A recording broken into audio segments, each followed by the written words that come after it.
அரசு ஊழியர்களுக்கு 15 விழுக்காடு மற்றும் 7 விழுக்காடு சம்பள உயர்வை பிரதமர் அறிவித்துள்ளார்.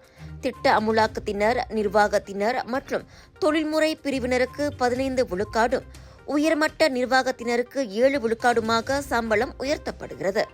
அது கட்டம் கட்டமாக அமலுக்கு வரும். முதல் கட்டமாக எதிர்வரும் டிசம்பர் 1ஆம் தேதியும், இரண்டாம் கட்டமாக 2026 ஜனவரி 1ஆம் தேதியும் சம்பள உயர்வு அமலுக்கு வரும் என பிரதமர் கூறினார். முதல் குழுவினருக்கான 15 விழுக்காடு சம்பள உயர்வு முதல் கட்டத்தில் 8 விழுக்காடும், இரண்டாவது கட்டத்தில் 7 விழுக்காடுமாக பிரித்து வழங்கப்படுகிறது. இரண்டாம் குழுவினருக்கான சம்பள உயர்வு முதல் கட்டமாக 4 விழுக்காடும், இரண்டாவது கட்டமாக 3 விழுக்காடுமாக வழங்கப்படும். இவ்வேளையில் ஓய்வு பெற்ற அரசு ஊழியர்களின் கடைசி சம்பள சீரமைப்புக்கு ஏற்ப பென்ஷன் தொகையும் சீரமைக்கப்படும் என பிரதமர் அறிவித்தார்.